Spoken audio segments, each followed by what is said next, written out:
Bismillahirrahmanirrahim. Assalamualaikum warahmatullahi wabarakatuh. Waalaikumsalam warahmatullahi wabarakatuh. Alhamdulillahirabbil alamin wa bihi nasta'in ala umur dunya waddin. Asyhadu an la ilaha illallah wa asyhadu anna Muhammadan abduhu wa rasuluh. Allahumma shalli ala Muhammad wa ala ali Muhammad kama shallaita ala Ibrahim wa ala ali Ibrahim wa barik ala Muhammad wa ala ali Muhammad kama barakta ala Ibrahim wa ala ali Ibrahim fil alamin innaka Hamidum Majid. Alhamdulillahirabbil alamin. Segala puji bagi Allah kita bisa berkumpul di media maya dalam acara pengajian Ahad pagi pimpinan cabang Muhammadiyah Babelan. Ini pimpinan cabang Muhammadiyah Babelan yang saya kira ini juga kemarin sempat ngobrol-ngobrol dengan Pak Ustadz Nur Mukhlisin untuk menggagas pengajian pagi. Alhamdulillah hasilnya terlaksana. Salawat dan salam kita aturkan pada junjungan kita Nabi Muhammad SAW, keluarga dan para sahabat serta pengikut beliau. Bapak-bapak sekalian, peserta pengajian Ahad pagi hari ini sengaja kita memulai pengajian dengan tema tauhid, karena memang itu dasar daripada pijakan kita beriman dan kita sehingga kemudian tema tentang sosial ini menjadi titik kita bisa mana kemudian langkah-langkah gerakan dakwah Muhammadiyah ke depan dan apa yang harus dilakukan dan bagaimana kemudian merespon kondisi dan gejala yang fenomena-fenomena sosial yang terjadi. Hari ini kita akan undang narasumber kita, yaitu Dr. Husein. Beliau adalah salah seorang dosen Universitas Islam Negeri Jakarta. Beliau ngambil S2-nya di Paramadina dan juga mengisikan program doktoralnya di Universitas Belgorod, Rusia. Jadi ini jauh-jauh dia belajar Islam dari Rusia ini. Kita akan coba minta pengalaman dan pandangan-pandangannya tentang kondisi Islam di sana dan pemahaman tentang akidah, tauhid dan epistemologi Islam dalam perspektif akademis dan juga gerakan sosial. Dan nanti insya Allah akan didampingi oleh Ustadz Lili Fadli Muhammad. Beliau adalah salah seorang aktivis muda Muhammadiyah dan juga rektor dosen di Institut Bisnis Muhammadiyah Kota Bekasi. Kegiatannya di Muhammadiyah juga cukup panjang dan aral melintang sebagai pengurus Muhammadiyah. Juga di Kota Bekasi juga pernah di pimpinan Muhammadiyah daerah dan sekarang fokus di Institut Bisnis Muhammadiyah. Namun sebelum kami serahkan pada Ustadz Fadli Muhammad, sekiranya Ustadz Nur Mukhlisin mau memberikan sepatah dua patah kata. Ustadz, kami persilakan Ustadz. Ustadz Nur Mukhlisin, Ketua Pimpinan Cabang Muhammadiyah Babelan. Tafadhol Ustadz.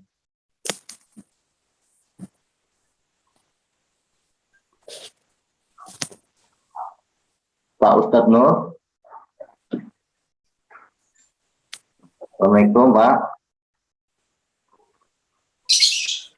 Waalaikumsalam warahmatullahi wabarakatuh. Ya boleh. Assalamualaikum warahmatullahi wabarakatuh. Waalaikumsalam warahmatullahi wabarakatuh. Pertama-tama kita panjatkan puji syukur kita pada Allah karena pada hari ini kita dapat melaksanakan pengkajian lewat Zoom meeting yang tentunya ini pertama kali Pak di PCM Babelan. Alhamdulillah. Insya Allah nanti kita sudah berencana ini akan rutin berlanjut. Di awalnya ini mungkin sebulan sekali Pak ya. Nanti insya Allah akan kita pola kembali. Saya rasa itu aja Pak dari saya. Waalaikumsalam warahmatullahi wabarakatuh. Waalaikumsalam warahmatullahi wabarakatuh. Jazakallah. Baik, Bapak-Bapak sekalian, untuk menyingkat waktu, kami serahkan acara ini pada moderator Ustaz Fadlil. Apa Ustaz? Baik. Assalamualaikum warahmatullahi wabarakatuh. Innal hamdalillah nahmaduhu wa nasta'inuhu wa nastaghfiruh wa na'udzu billahi min shururi anfusina wa min sayyiati a'malina. May yahdihillahu fala mudilla lahu wa may yudlil fala hadiya lahu. Asyhadu an la ilaha illallah wa asyhadu anna Muhammadan abduhu wa rasuluh. Amma ba'du. Terima kasih saya ucapkan pada Ustadz Rahmat Banu Widodo yang sudah mempercayakan kepada saya sebagai moderator dalam kesempatan pengajian kali ini. Saya kenal lama dengan Ustadz Rahmat Banu ini, setiap pagi ketemu di komplek sekolah Muhammadiyah Kota Bekasi. Ustadz Rahmat Banu ini setia benar, ternak teri, ternak aja mungkin saat itu ya, ternak antar anak. Tapi kemudian makin dekat dengan Ustadz Rahmat Banu ini, sama-sama nih kita sedang belajar bahasa Indonesia.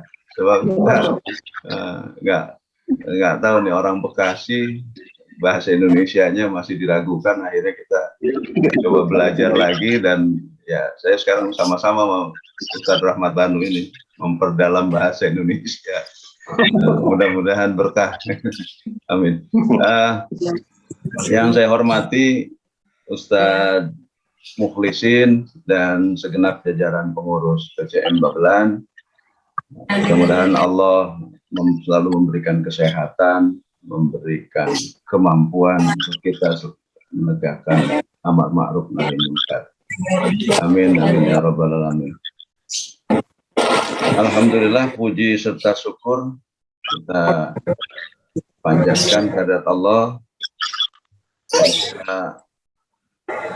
Berkah dan rahmatnya selalu kita terima, dan kita selalu dilindungi dari berbagai macam keburukan. Salawat serta salam tetap tercurah pada junjungan kita Nabi Muhammad SAW, keluarganya, sahabatnya, dan mudah-mudahan kita sebagai umatnya mendapatkan syafaat di yaumil akhir. Bapak-bapak yang berbahagia, bicara tauhid dan gerakan transformasi sosial ini memang ya akhir-akhir ini cukup jadi ya keprihatinan kita ini. Karena ketika kita bicara tauhid dan gerakan transformasi ini, ya, ini tidak lepas dari kondisi, situasi dan kondisi kita saat ini. Kalau kita bicara gerakan transformasi sosial khususnya di kalangan umat Islam, ya, kita di sekitaran tahun ya setelah reformasi, kita mengenal adanya gerakan mahasiswa, transformasi mahasiswa yang kemudian berubah jadi gerakan politik yang saat ini kita kenal sebagai Partai Keadilan Sejahtera. Kalau kita bicara tauhid di sini, ya, tauhid dalam pandangan agama itu merupakan akar yang melandasi setiap perbuatan manusia. Kekokohan dan tegaknya tauhid ini mencerminkan luasnya pandangan, timbulnya semangat beramal, dan lahirnya sikap optimistik. Sehingga kemudian tauhid dapat digambarkan sebagai sumber segala perbuatan manusia. Apa dan bagaimana tauhid dan gerakan transformasi sosial ini akan kita dengarkan pembahasannya, dan para hadirin semua bisa berinteraksi dengan narasumber kita, Kiai Cepu. Beliau biasa familiar disebut dengan Kiai Cepu. Lengkapnya Ustadz Husen, PhD. Nah, kalau dari luar negeri biasanya PhD, yang gelar S3. Itu tadi profil Ustadz Husen atau Kiai Cepu sudah disampaikan oleh Ustadz Rahmat Banu. Saya mengawali kajian kita dengan melafazkan lafaz basmalah bersama. Bismillahirrahmanirrahim. Untuk selanjutnya saya persilahkan kepada Kiai Cepu untuk memaparkan materi. Silakan Ustaz.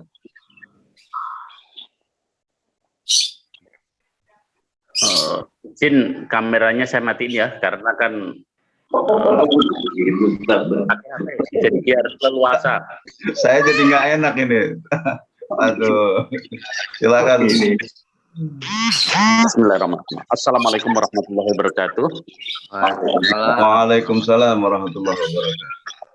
Alhamdulillahirrahmanirrahim. Asyhadu an la ilaha illallah, asyhadu anna Muhammadan abduhu wa rasuluh. Allahumma shalli ala Muhammad wa ali Muhammad.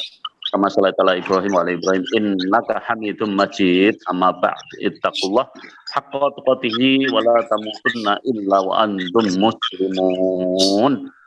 Semoga kita yang hadir di sini dicatat sebagai hamba-hamba yang soleh sehingga menjadi ahlul jannah. Amin. Dan semuanya pada sehat, panjang umur, dan tetap berdakwah di persyarikatan kita. Makasih Ustadz Banu, Ustadz Lili Fadli, Ustadz Dedi Eswantara, Ustadz Nur Mukhlisin, dan semuanya yang tidak saya sebut satu-satu. Satu kehormatan pagi ini. Tauhid dan gerakan transformasi sosial. Yang mau saya sampaikan 3 hal. Satu, tentang tauhid kita, apa bedanya dengan NU. Kedua, pemahaman kita tentang. Yang terakhir, kritik. Nah, itu sistematikanya. Mas Banu, gitu ya. Ya. Perbedaan kita dengan NU jelas. Kalau di pasal 5 anggaran dasar Nahdlatul Ulama itu jelas-jelas disebut bahwa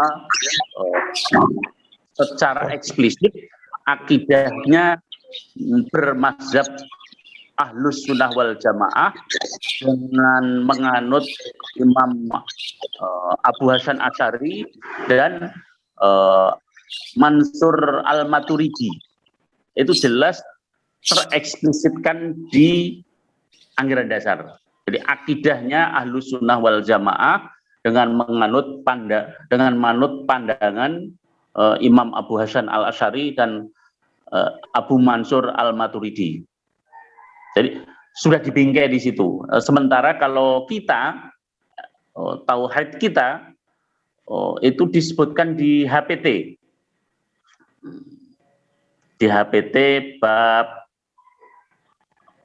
Al-Maslah Al-Khamsah yang bab 5. Di bab agama. Yang kemudian dipertegas di pasal 4 anggaran dasar gerakan dakwah amar ma'ruf nahi mungkar, gerakan tajdid bersumber pada Quran dan Sunnah. Nah, sunnahnya yang kemudian diperkuat dengan Quran wa Sunnah as-sahihah al-maqbulah. Dibingkainya di situ. Jadi apakah kita itu sama-sama aswaja? Bisa ya, bisa tidak. Satu. Pernyataan saya yang kedua adalah kita orang Indonesia, khususnya kita orang Muhammadiyah, jelas-jelas beda di dalam memahami tauhid. Kalau di dalam NU jelas di bingkai hanya mengikuti utamanya adalah Abu Hasan Asy'ari, berfirqah. Kalau Muhammadiyah non firqah, non mazhab, non firqah. Kita non. Tapi pakai tapi, mulai dari SD, SMP, SMA, bahkan sampai perguruan tinggi, mata pelajaran, mata kuliahnya justru menggunakan cara pandang NU, termasuk di pesantren. Jadi saya ulang, kita sebagai anggota Persyarikatan Muhammadiyah, mulai dari SD, SMP, SMA, bahkan perguruan tinggi, termasuk ustadz-ustadznya sering ceramah-ceramahnya menggunakan tauhid yang dipahami oleh orang NU, sekalipun kita bukan orang NU, tanpa kita sadari. Apa buktinya? Oke. Setiap buku pelajaran mulai dari SD, SMP, SMA, perguruan tinggi, kecuali di Fakultas Usuluddin, kalau di Fakultas PAI, tapi masih sebagian besar, buku-buku hipotesis saya menyatakan bahwa 99,99% yang beredar di Indonesia, yang ditulis oleh orang Indonesia dan non orang Indonesia, kalau pelajaran tauhid pasti isinya sifat wujud Allah, wujud qidam baqa, sifat-sifat wajib Allah, wujud qidam baqa, mukhalafatul lil hawadisi, qiyamuhu binafsi, wahdaniyah, qudrah, iradah. Pelajaran tauhid isinya pasti ada itu. Sifat Allah selalu ditonjolkan, kemudian dikasih ayatnya. Pelajaran seperti ini versinya Abu Hasan Asy'ari. Saat itu Abu Hasan Asy'ari ditanya oleh muridnya ketika dia memberikan pandangan, wahai guru, bagaimanakah cara mendekatkan diri kita kepada Allah? Kemudian Abu Hasan Asy'ari menjawab, kalau ingin mendekatkan diri kepada Allah, caranya kita mesti mengenal sifat-sifatnya. Sama persis dengan manusia, kalau kamu ingin mengetahui siapa dia, siapa itu Ustadz Banu, siapa itu Ustadz Fadli, kenalilah sifat-sifatnya. Begitupun Allah. Maka muridnya bertanya lagi, terus sifat-sifat Allah itu kayak apa guru? Dijawab oleh Abu Hasan Asy'ari. Sifat-sifat Allah itu ada 13. Wujud qidam baqa, mukhalafatul lil hawadisi, qiyamuhu binafsi, wahdaniyah, qudrah, iradah. Jadi wujud qidam baqa itu bukan ajaran Islam, bukan. Dia hasil pemikiran dari Abu Hasan Asy'ari. Jadi termasuk dosen-dosen, buku-buku, ustadz-ustadz ketika membicarakan tauhid, materi-materinya dari literatur yang sudah saya lihat, loh kok pakai wujud qidam baqa, mukhalafatul lil hawadisi. Wah, ini kan versinya Abu Hasan Asy'ari ini. Berarti tanpa sadar kita mengikuti NU. Walaupun bukan orang NU. Kalau di NU kan jelas bahwa akidahnya adalah Ahlussunnah wal Jamaah dengan mazhabnya Abu Hasan Asy'ari. Nah, wujud qidam baqa, mukhalafatul lil hadisi itu adalah karya beliau. Kemudian ulama-ulama lain mengembangkan diri. Jadi perintisnya kira-kira itu wujud qidam baqa. Nah, jadi di pondok-pondok juga sama. Wah, kok pelajaran tauhid isinya selalu itu. Apakah tauhid itu memang begitu? Nah, gitu. Itu Ustadz Banu dulu. Jadi dalam pandangan saya, sekalipun kita bermuhammadiyah, tapi prakteknya kita mengikuti tauhid ala Nahdlatul Ulama. Baik, Kiai. Ini saya pikir tahan dulu materinya nih, ya. Materi ditahan dulu biar kita undang para jamaah kita untuk berinteraksi bersama kita, ya. Biar penasarannya makin kuat, ya, dan terjawab oleh pernyataan-pernyataan dari Kiai. Silakan para jamaah yang ingin mengajukan pertanyaan, dipersilakan. Oh, langsung tanya. Ya, nah, diskusi aja biar ini, biar langsung mendapatkan jawaban. Silakan. Ini sebagai prolog kan sudah. Jadi ternyata kita ini juga tidak jauh beda dengan saudara kita. Meskipun kita memang tidak pernah apa mencibir atau tidak pernah menghujat saudara kita, insya Allah. Silakan. Ada para bapak, para jamaah semua yang ingin bertanya, silakan. Saya boleh tanya nggak Pak Ustadz Fadli? Dengan siapa? Silakan langsung. Ustadz Banu. Assalamualaikum warahmatullahi Waalaikumsalam warahmatullahi wabarakatuh. Alhamdulillah, saya ingin mempersoalkan soal kenapa kemudian umat ini menjadi lebih terbelakang dibanding umat-umat lain, baik secara ekonomi, sosial, politik, budaya. Padahal akidahnya sama sejak zaman Nabi Muhammad sampai sekarang. Tauhidnya sama, konsep-konsep tauhidnya sama. Tapi kenapa kemudian secara akselerasi transformatif sosial kita jauh terbelakang dibanding umat-umat lain, gitu kan? Bangsa-bangsa lain yang mayoritas tidak berakidahkan Islam, gitu. Ada masalah di mana kira-kira? Apakah pemahaman terhadap konsensi akidah atau persoalan kesadaran untuk mendalami atau menjadikan tauhid menjadi sebuah kesadaran sosial atau kesadaran perubahan? Kalau Muhammadiyah kan terkenal dengan gerakan perubahan, gitu kan? Pastinya ini juga dilandasi oleh landasan nilai-nilai tauhid. Nah, bagaimana menurut pendapat Kiai? Terima kasih. Terima kasih Pak Ustadz Rahmat Banu. Silakan Kiai. Apa kira-kira yang? Oke.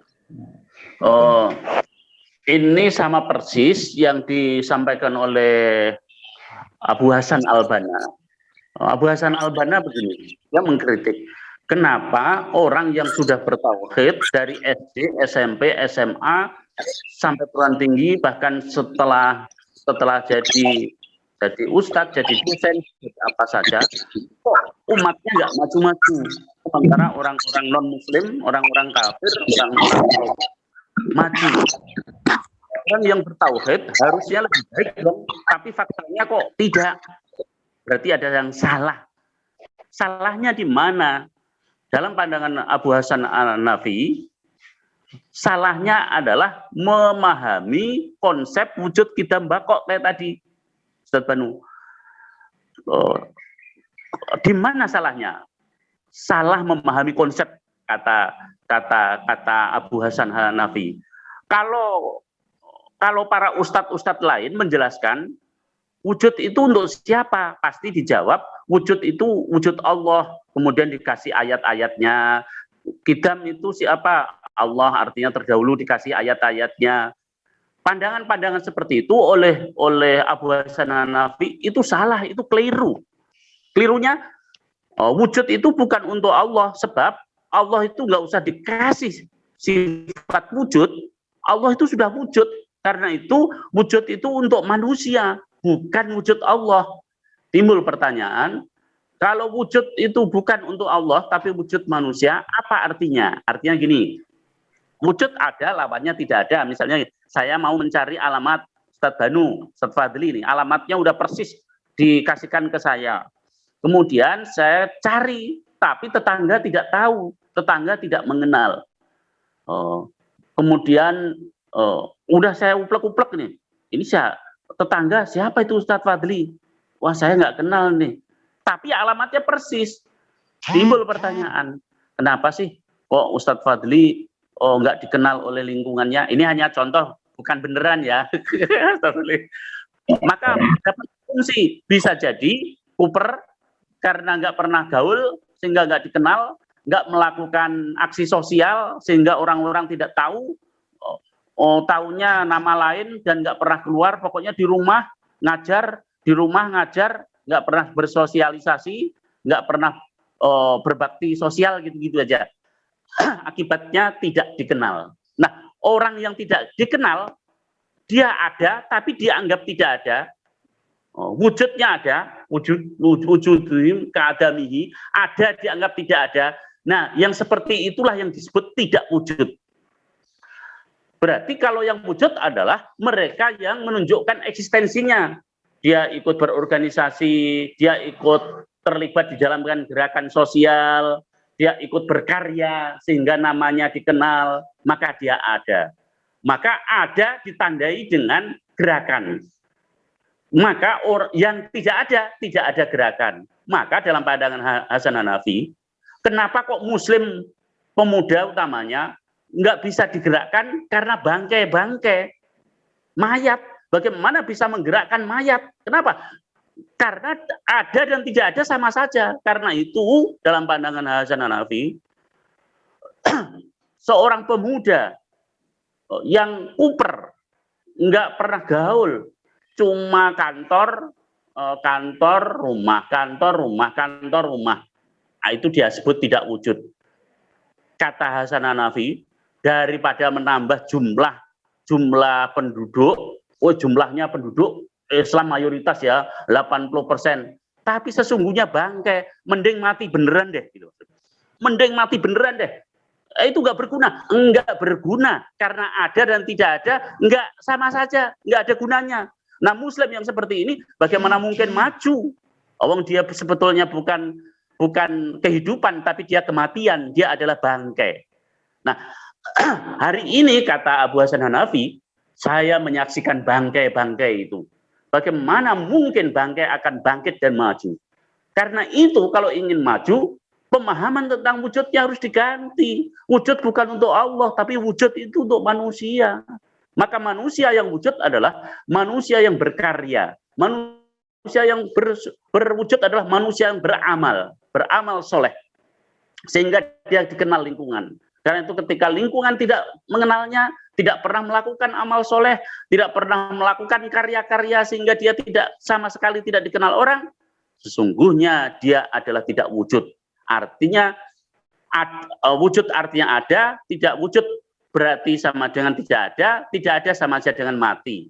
Berarti orang yang orang yang kuper, orang yang tidak melakukan amal soleh, orang yang tidak berkarya, itu sama saja dengan Muslim yang mati. Apa yang bisa diharapkan dari Muslim yang model seperti ini? Karena itu rekomendasinya Abu Hasan Hanafi, mending mati beneran aja deh, karena fungsinya juga nggak ada. Karena itu kalau ada pemuda model begini, mending mati beneran aja deh. Begitu Mas Banu. Jadi salahnya di mana? Salahnya adalah memahami konsep tauhid. Baik. Cukup, Kiai. Cukup, baik. Bagaimana Mas Banu? Ya, cukup. Oke. Jadi kita menemukan sesuatu yang baru nih, ya. Orang yang wujud adalah orang yang berbuat amal soleh di lingkungannya. Ya, jadi kalau kader Muhammadiyah tidak berbuat amal soleh untuk lingkungannya, dan ketika orang tamu berkunjung ke rumahnya ditanya nggak tahu, nah ini diragukan Muhammadiyahannya. Muhammad diem jadi.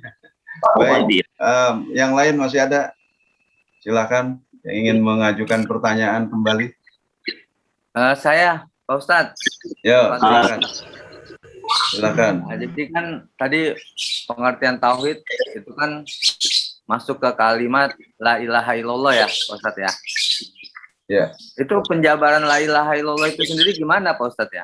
Karena di Mabadu Salasa ya ada 3 prinsip. La ilaha illallah itu la hukma illallah, la ma'buda illallah, kemudian la mulki illallah. Itu wujudnya gimana hari ini Pak Ustadz? Karena kan untuk terwujudnya Islam yang kafah, la ilaha illallahnya itu harus ke sana. Gitu aja Pak Ustadz, makasih. Ya, silakan Kiai, langsung dijawab pertanyaan dari Ustadz Mukhlisin. Oke, Ustadz Nur Mukhlisin, Ketua PCM Babakan ya? Babelan. Bukan babakan. Babelan Pak Kiai. Babelan. Benar ya? Di Bekasi nggak ada babakan. Babakan adanya di daerah Sunda. Silakan. Oke. Maka sebelum masuk kepada konsep la ilaha illallah, menurut saya yang perlu diredefinisi adalah apa itu Tuhan? Siapa Tuhan? Saya menolak konsep Tuhan, menolak bukan berarti salah. Mulai dari SD, SMP, bahkan perguruan tinggi, kalau ditanya siapa itu Tuhan, selalu dijawab Tuhan yang menciptakan langit dan bumi dan seisinya. Jawaban seperti itu menurut saya tidak salah, tapi jadul, itu klasik, itu jawaban dari SD yang nggak berubah. Bukan salah, tapi klasik, jadul. Karena itu saya menolak. Menolak bukan berarti salah ya, saya ulang. Saya menolak lantaran ini kan jadul. Siapa itu Tuhan?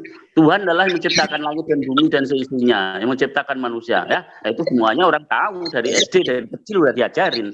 Karena itu pandangan seperti itu saya tolak. Saya nggak menerima pandangan.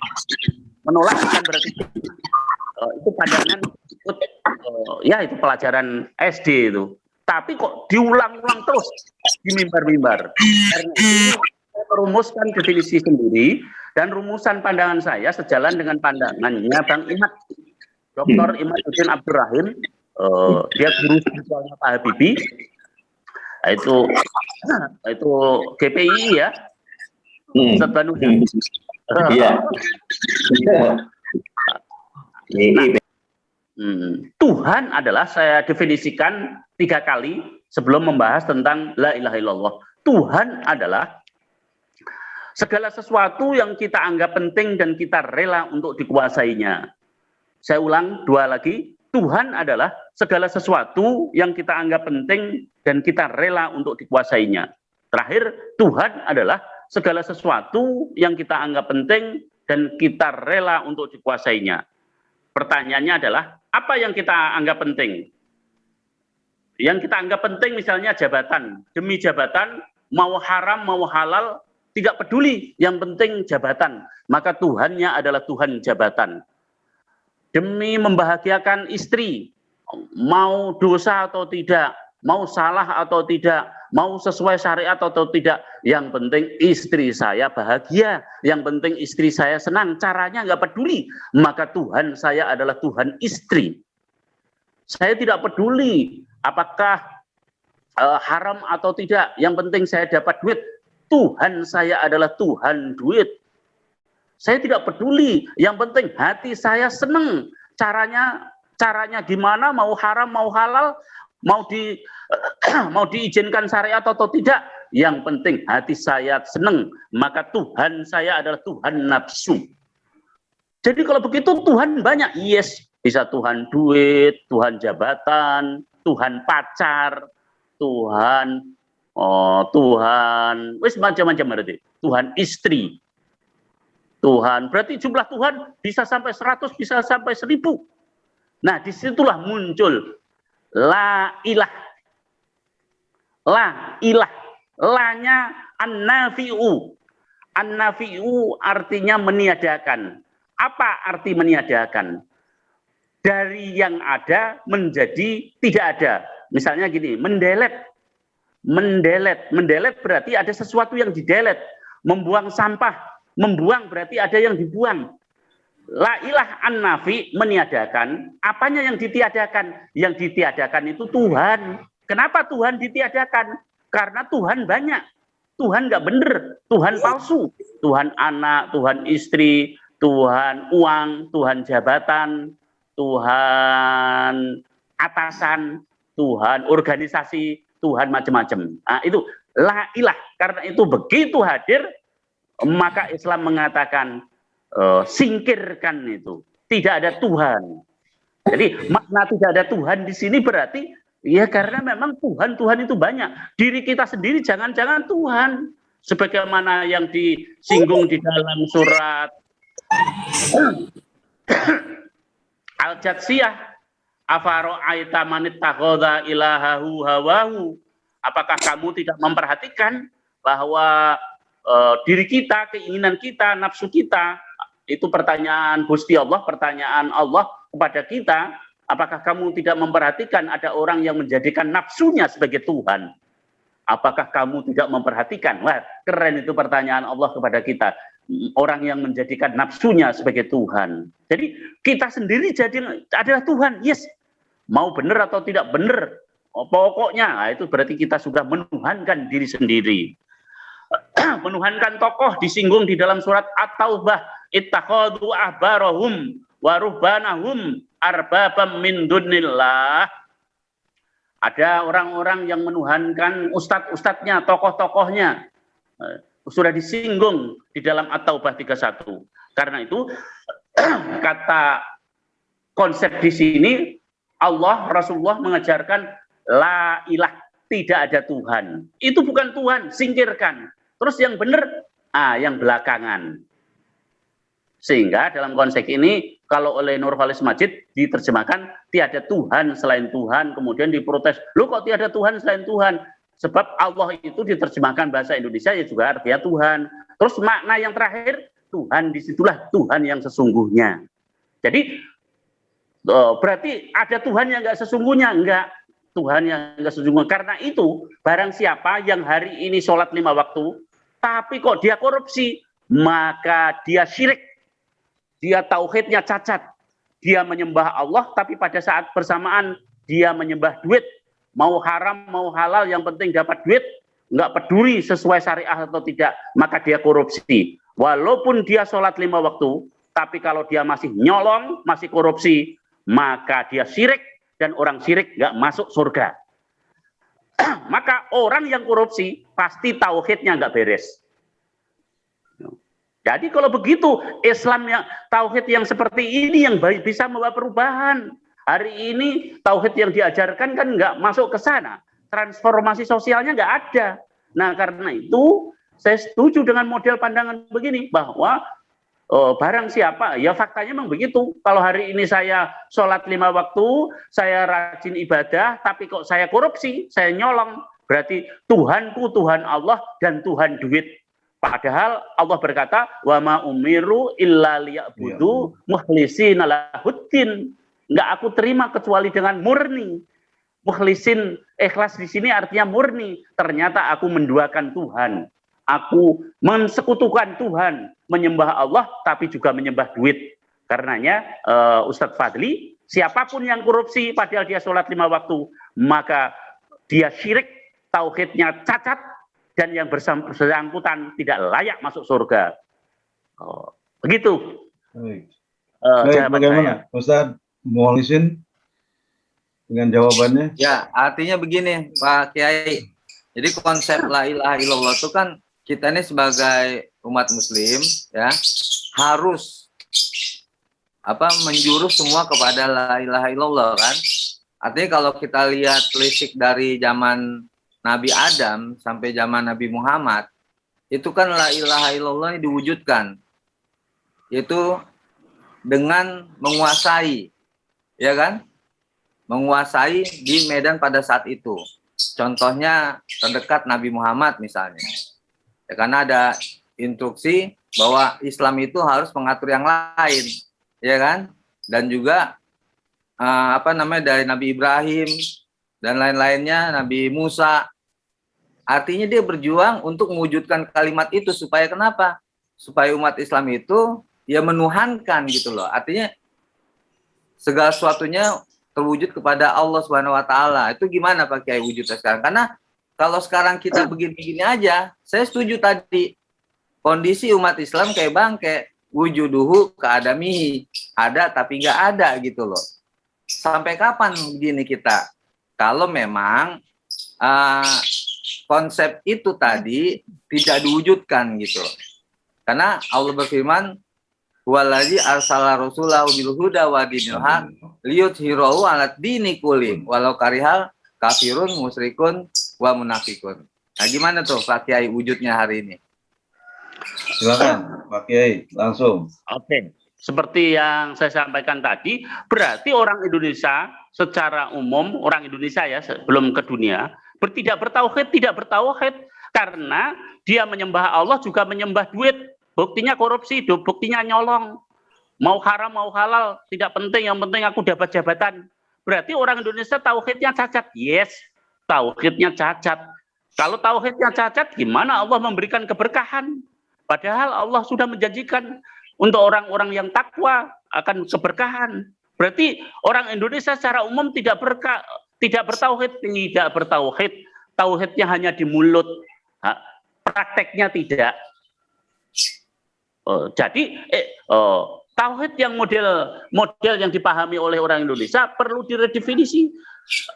Pelajaran-pelajaran perlu didefinisi tentang definisi Tuhan, harusnya diajarkan penyegaran tadi. Kalau Tuhan yang menciptakan langit dan bumi, itu udah tahu semuanya, nggak usah diajarkan lagi.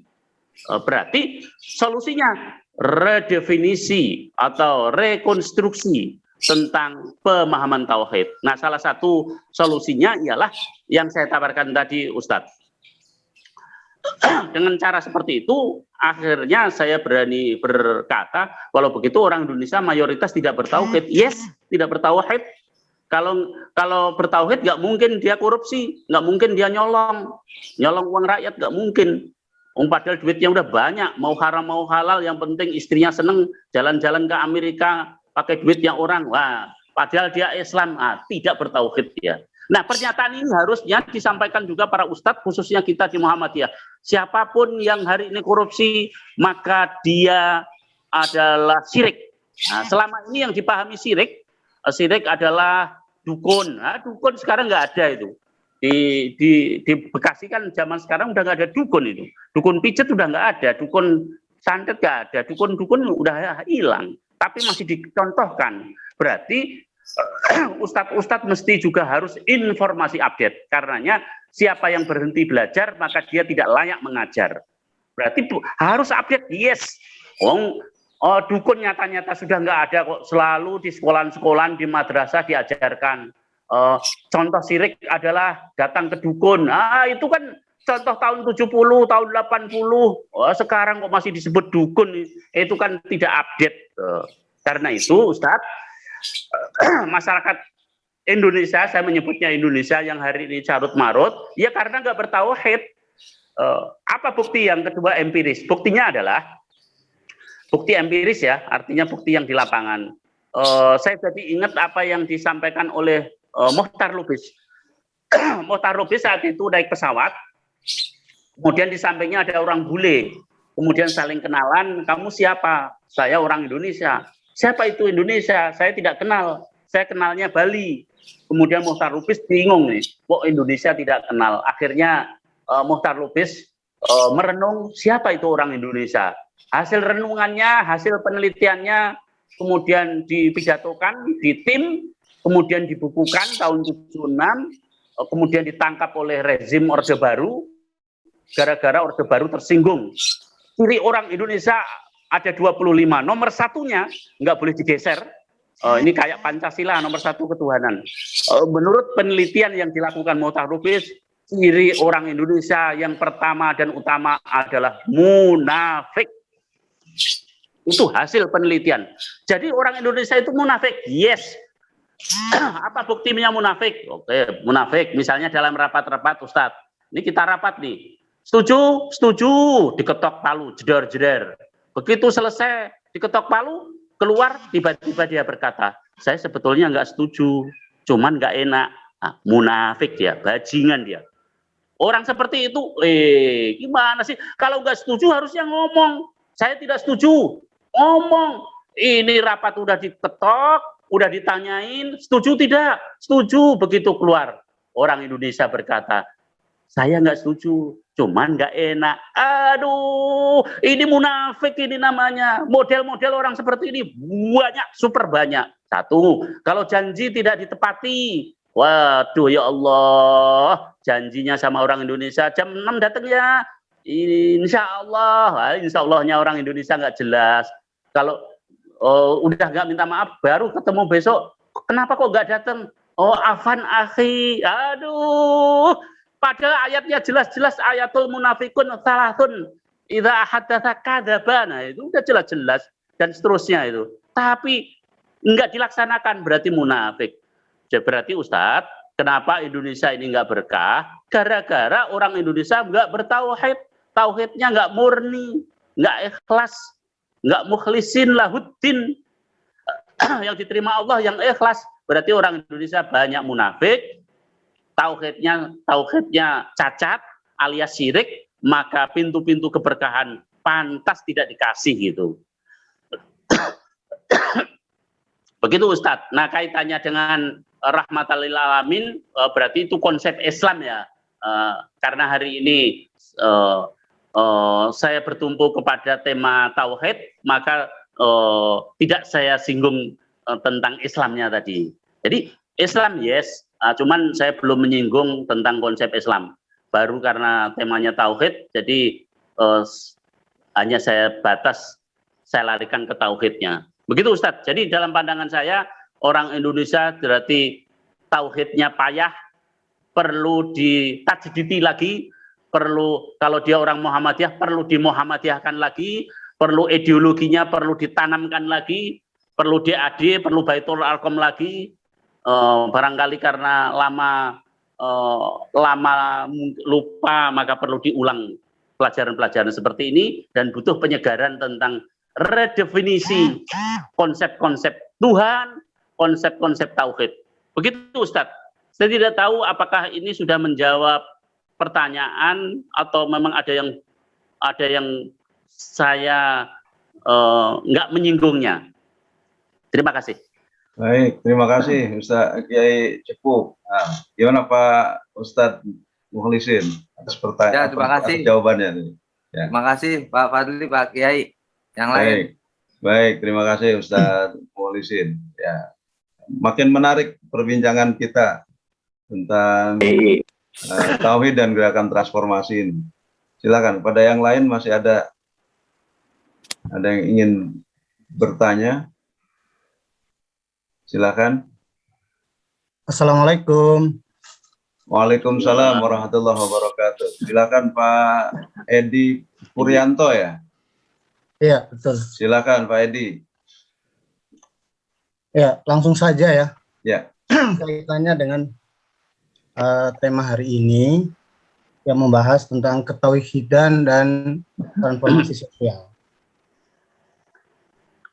Nah, ini menarik, saya pikir sesuatu hal yang baru ya, karena kelihatannya Pak Kiai ini mencoba untuk menawarkan sebuah konsep rekonstruksi tentang ketauhidan gitu ya.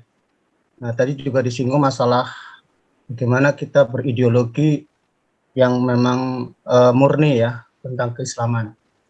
Nah, ketika sebuah ketauhidan itu diimplikasikan atau diimplementasikan dalam kehidupan masyarakat, tentunya kan kita juga ingin meraih namanya kesuksesan hidup baik dunia dan akhirat. Kan kaitannya dengan transformasi sosial tadi ya. Nah, ketika kita bicara transformasi sosial dalam konteks kesuksesan hidup, otomatis kita juga mengenal adanya paradigma yang mungkin kita anut, salah satunya adalah paradigma pragmatis, bagaimana orang lebih melihat kebendaan ya, hedonisme begitu. Nah, ketika orang tadi sampai disinggung masalah sampai orang karena takut miskin akhirnya dia korupsi gitu, katalah pejabat-pejabat kita gitu. Nah, ketika kemudian hedonisme menggejala di Indonesia ya, dengan mungkin filsafat barat atau Ghazul Fikri yang dari sifatnya Cina misalnya, itu kan sudah sampai ke ubun-ubun kita, ke akar hidup kita begitu. Nah, bagaimana kiat-kiat agar kembali ke Islam walaupun hidupnya miskin begitu, bahwa masyarakat mengakui bahwa ilmu itu lebih berguna daripada benda atau katakanlah harta begitu. Bagaimana kiat-kiat itu yang harus kita berikan ke pemahaman ke masyarakat, walaupun misalnya dalam konteks kebendaan mereka hidupnya tidak berkelimpahan harta, tetapi agama tetap dijaga, ketauhidan tetap dijaga. Itu pertanyaan saya. Terima kasih. Baik, terima kasih warahmatullahi wabarakatuh. Waalaikumsalam warahmatullahi wabarakatuh. Pak Edi Puryanto. Oke. Paradigma kemiskinan ya. Oke. Untuk menjawab ini saya jadi ingat jawaban Buya Hamka. Buya Hamka saat itu menyampaikan ceramahnya di di Masjid Al-Azhar, Masjid Al-Azhar Kebayoran. Kebetulan di sini ada Ustadz Dedi, dulu sebagai mantan wakil kepala di Al-Azhar ya. Jadi beliau diceramah di Masjid Al-Azhar. Saat itu Buya Hamka berkata begini, saudara-saudara jamaah, siapa yang mau rumah saya? Ini ada sertifikatnya, saya kasihin. Cuman rumah saya cuma satu. Karena itu nggak mungkin saya kasihin ke jamaah semua. Salah satu deh. Wah saya pak. Wah semuanya mayoritas tunjuk jari itu. Terus kemudian ya sudah saya tunjuk aja deh. Sini. Kamu aja. Maju satu. Terus kemudian tanya Buya Hamka, siapa yang mau mobil saya? Oh saya. Ya sudah. Sini saya tunjuk aja satu. Sini. Akhirnya maju. Terus terakhir, siapa yang mau tanah? Saya punya tanah nih, ada sertifikatnya. Nanti saya kasihin. Maka orang pada tunjuk jari. Akhirnya ditunjuk sama Buya. Udah sini. Oke. Sebelum serah terima tanah, mobil, dan rumah, saya ingin tanya dulu. Oke, sini. Kenapa kamu mau rumah saya? Kenapa kamu mau tanah saya? Kenapa kamu mau mobil saya? Wah, tiga-tiganya berkata, Ustadz, saya nggak punya apa-apa. Di Jakarta ini kalau punya kendaraan asik banget. Waduh, naik kereta itu empot-empotan, naik kayak gitu ya. Kamu punya apa? Kata Buya. Saya nggak punya apa-apa, Buya. Ditanya terakhir. Kamu punya apa? Saya nggak punya apa-apa, Buya. Oke. Jadi ditanya 3 kali, kamu punya apa? Saya nggak punya apa-apa, Buya. Oke. Yang sebelahnya juga ditanya, kenapa kamu mau rumah saya di Jakarta gitu? Kamu punya apa? Jawabannya 3 kali sama. Saya nggak punya apa-apa, Buya. Terakhir, kenapa kamu mau tanah? Oh, sama jawabannya. Oke. Kemudian sebelum serah terima, saya punya syarat. Syaratnya ini. Maka Buya kemudian membuka koper. Di koper itu kemudian dikeluarkan ada obeng, ada gergaji, ada pedang gitu. Golok. Orang-orang pada bertanya-tanya nih, ngapain Buya Hamka ini ngeluarin peralatan pertukangan ini? Ada golok segala. Nah, sini kata Buya. Kamu tadi mau apa? Mau mobil. Oke. Saya ingin kedua kaki kamu kupotong. Setelah itu ambil mobil saya. Sini saya potong. Mendadak loncat. Loh kenapa? Kok nggak mau? Sini. Tadi kamu mau rumah saya kan? Oke. Nih saya congkel mata kamu. Setelah itu ambil ini rumah saya. Sini saya congkel. Mendadak loncat. Terus kamu yang mau tanah sini. Mendadak langsung loncat. Sini. Kemudian Buya berkata, Bismillahirrahmanirrahim. Inna a'toina kal kautsar. Sungguh kami telah beri nikmat kamu yang banyak. Kata siapa kamu miskin? Buktinya tangan kamu dipotong nggak mau dikasih mobil. Mata kamu saya congkel, kamu mau rumah, ternyata kamu nggak mau. Tandanya mobil saya, rumah saya, walaupun harga misalnya sekarang itu 1 M, mau tidak? Mata kamu kucongkel, saya kasih rumah 1 M. Ternyata nggak mau. Itu tandanya kamu kaya. Allah telah memberikan kekayaan kita. Segenap anggota tubuh kita ini adalah kaya. Ada nggak yang mau tangannya dipotong dikasih HP? Kebetulan saya punya HP Rusia. Kalau ke Rusia kan mahal. PP 20 juta. 20 juta Ustadz Fadli. Nah, mau nggak saya kasih HP Rusia, tapi tangannya dipotong? Nggak mau. Berarti tangan kita harganya nggak ternilai. Kata siapa kita miskin? Jadi barang siapa yang berkata saya miskin, maka kata Buya Hamka, la in syakartum la azidannakum wa la in kafartum inna adzabi lasyadid. Barang siapa bersyukur ku tambahi, barang siapa tidak bersyukur maka ku azab. Barang siapa azab itu pedih. Berarti miskin itu hanyalah mental. Karena sesungguhnya tidak ada orang miskin. Begitu kita lahir, segenap anggota tubuh kita itu harganya tidak ternilai. Karena itu tidak ada kemiskinan. Yang miskin adalah mental. Karena itu kenapa kok ada sudah punya mobil, sudah punya tanah kayak anggota DPR, kayak menteri, kurang apanya. Tetap aja nyolong. Berarti miskin dia. Yes, dalam bahasa Arab, ini salah kaprah orang Indonesia. Miskin artinya nggak punya harta. Salah. Dalam bahasa Arab itu aslinya miskin itu kasihan. Ada seorang pemuda umurnya 28 belum nikah, kasihan. Ente kasihan, kasihan. Ada seorang pemuda umur 28 belum nikah, itu namanya miskin. Artinya kasihan. Sudah 28 tidurnya sendirian, miskin dia. Gitu. Jadi miskin itu bukan berarti tidak punya harta. Yang disebut harta bukan duit. Segenap anggota tubuh kita itu adalah harta. Otak itu adalah harta. Karena itu kalau hari ini kita berkata saya nggak punya apa-apa, maka dia tidak bersyukur.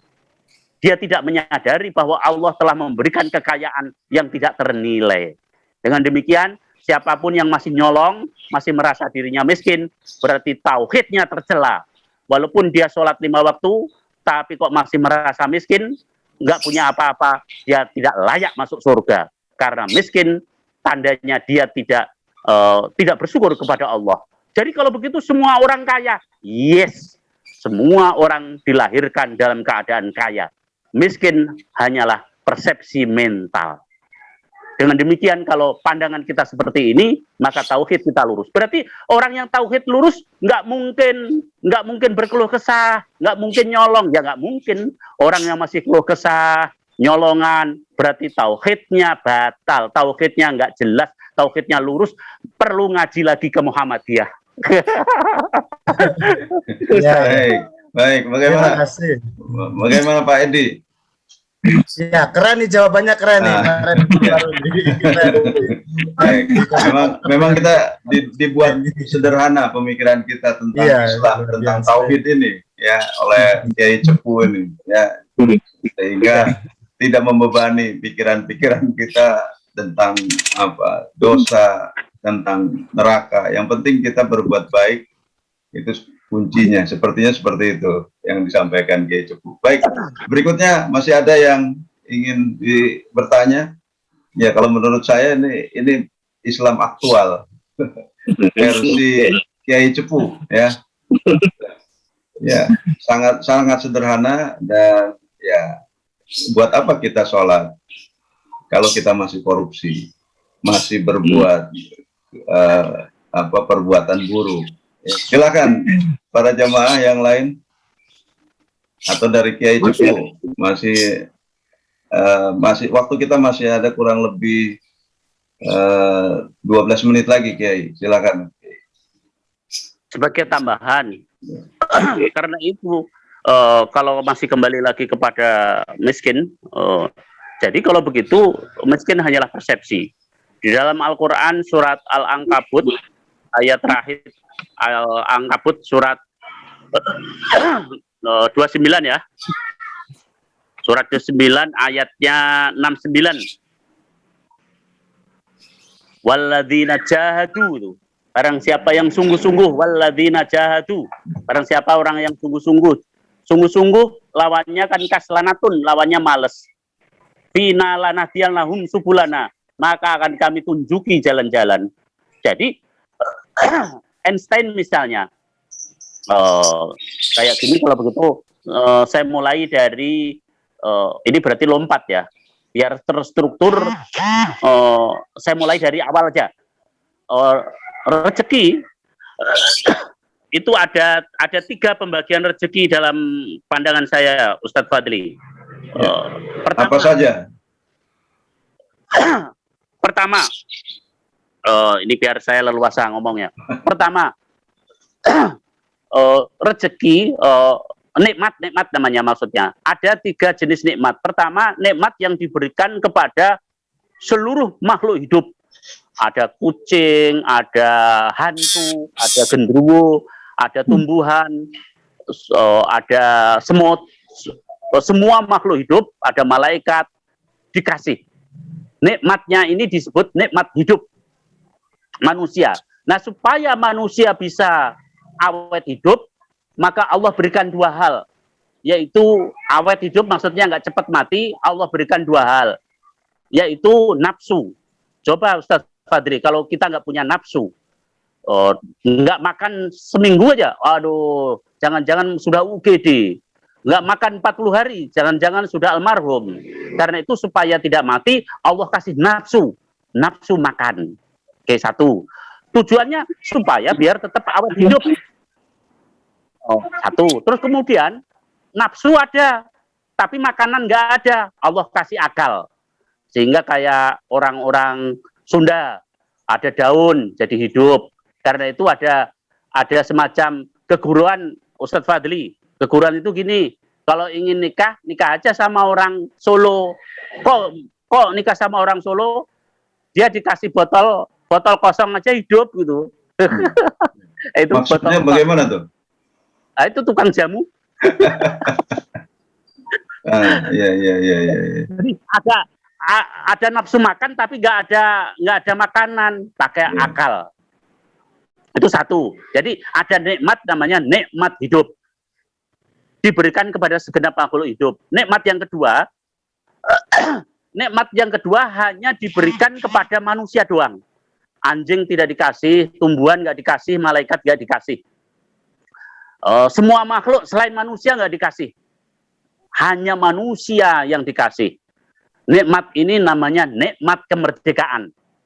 Anjing sejak dari dulu kuk. Ayam sejak dari dulu cukuruk. Nah, matahari sejak dari dulu terbit dari timur, tenggelam dari barat, begitu aja, nggak ada pilihan. Itu persis yang disinggung di dalam Quran surat Ali Imran ayat 83.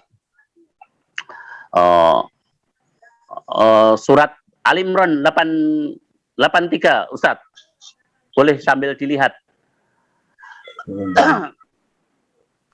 Jadi afa ghairu dinillah yabghuna aslama man fis samawati wal ardh tau'aw wa karhau. Ya, apakah mereka mencari agama Islam, agama selain Islam? Islam di sini artinya telah Islam. Islam artinya tunduk patuh. Mau suka atau tidak, tau'aw wa karhau. Jadi yang namanya matahari, yang namanya kucing sejak dari dulu ya mau suka atau tidak, ya begitu.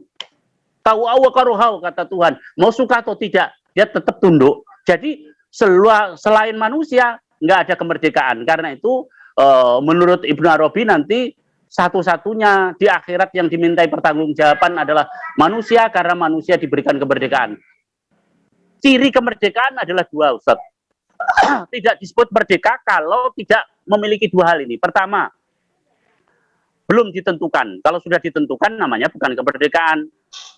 Pilih ini atau pilih ini, ya itu kemerdekaan. Tapi kalau kamu harus ini, nah manusia surga atau neraka tidak ditentukan oleh Allah, tapi manusia diberikan kesempatan, kamu pilih deh.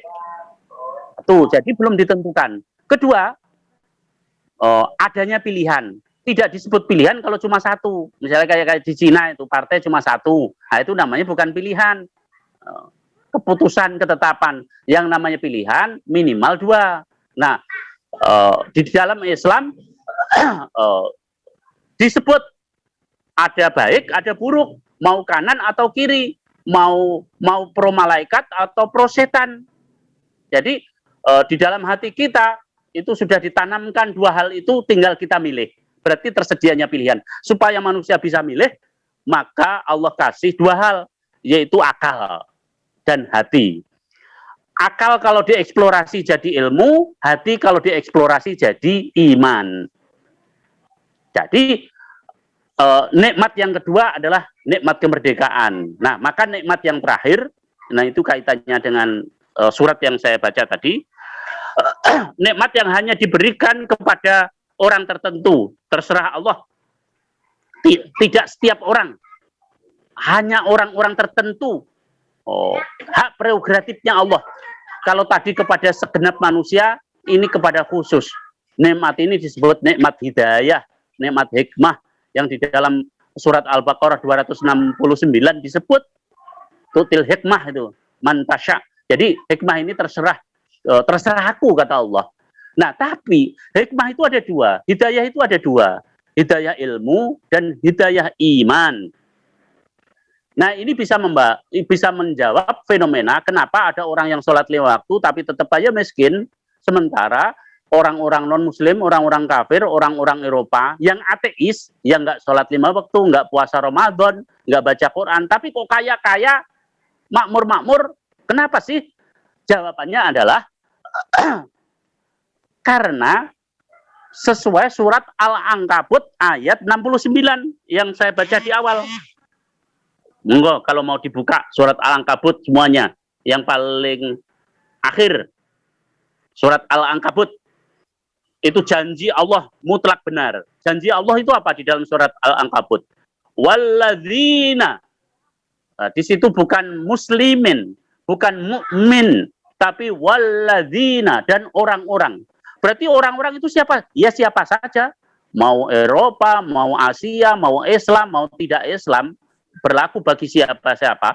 Jahadu, dia sungguh-sungguh, jihad artinya sungguh-sungguh, berarti tidak malas. Fina lanah tiannahum subulana, pasti akan kami tunjuki jalan-jalan. Barang siapa yang menggunakan otaknya, akalnya, pasti akan aku kasih ilmu. Barang siapa yang sungguh-sungguh mengeksplorasi. Kenapa kok orang Eropa itu kaya-kaya walaupun nggak sholat secara ekonomi? Karena otaknya dipakai. Janji Allah, hidayah itu ada dua. Hidayah ilmu dan hidayah iman. Contohnya Einstein. Thomas Alva Edison. Thomas Alva Edison itu, wah, bagaimana nggak disebut jihad, mujahid? Kenapa? Dia membuat percobaan sehingga sampai menjadi lampu yang kita pakai ini, itu 999 kali. Berarti dia jihad. Maka Allah kasih hidayah. Hidayah apanya? Ilmu. Gara-gara dia menjadi penemu, maka dia kaya. Sama seperti corona ini. Siapa yang kaya? Yang kaya adalah yang menemukan vaksin. Siapa yang menemukan vaksin? Berarti orang pinter. Untuk menemukan vaksin itu kan tidak setiap orang bisa. Berarti perlu jihad. Yes. Jihad apa? Jihadul ilmi. Dia sungguh-sungguh otaknya dipakai, maka Allah kasih ilmu. Karena dia dapat ilmu, kemudian sungguh-sungguh, akhirnya kaya raya. Orang yang saat corona banyak orang yang kena dampak kemiskinan, penemu vaksin menjadi kaya raya. Berarti kalau begitu, kenapa kok Eropa itu banyak yang kaya secara ekonomi? Karena otaknya dipakai. Sehingga Allah kasih ilmu. Yang dengan ilmu itulah dia dapat duit banyak. Nah, karena itu kesalahan orang Islam adalah mempensiunkan akal.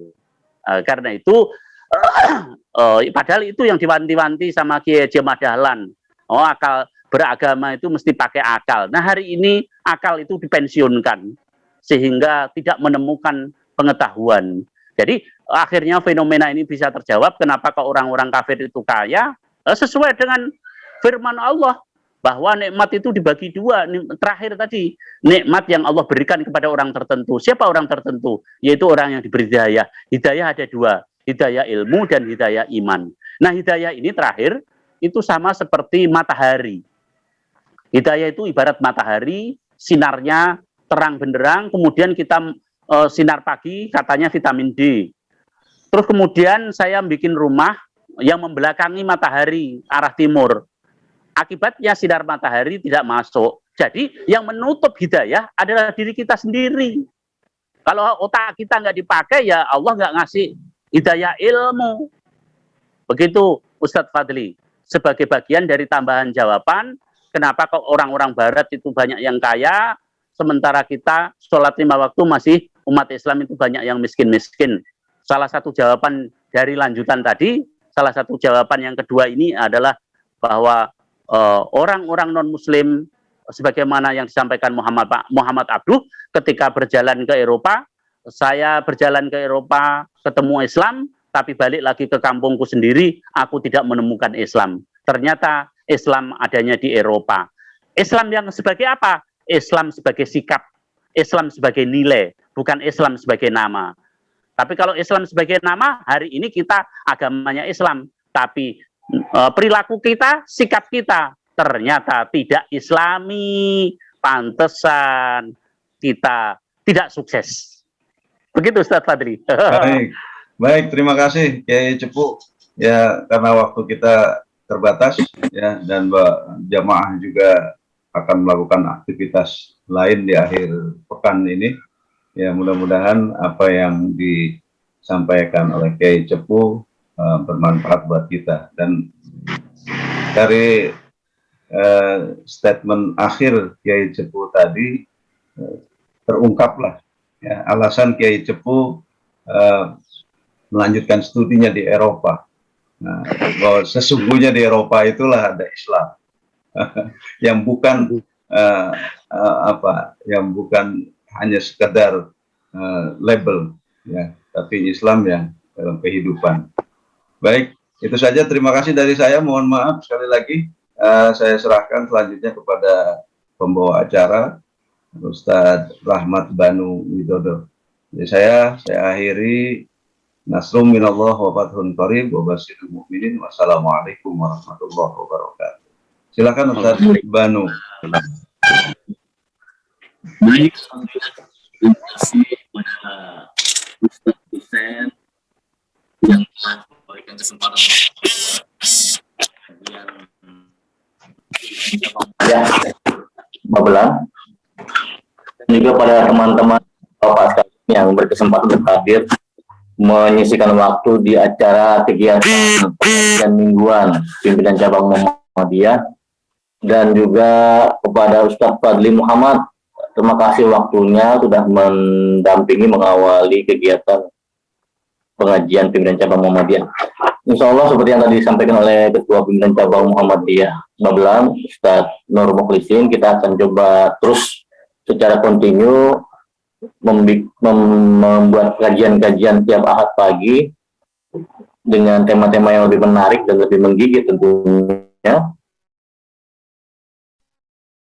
dan ini akan memberikan suatu dampak pada kesadaran, pencerahan, dan kejutan buat kita untuk semakin sadar bahwa kita harus tetap bergerak dan kita harus tetap belajar dan kita tetap harus menjadi yang terbaik.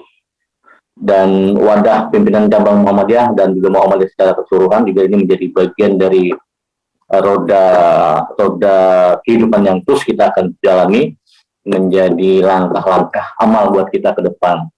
Terima kasih semua, Ustadz Kiai Cepu, Ustadz Fadli Muhammad, Ustadz Nur Mukhlisin, Ustadz Anggoro, dan yang lain semua. Mohon maaf kalau ada kekurangan.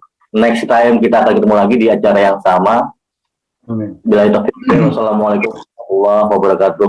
Waalaikumsalam warahmatullahi Warahmatullahi wabarakatuh.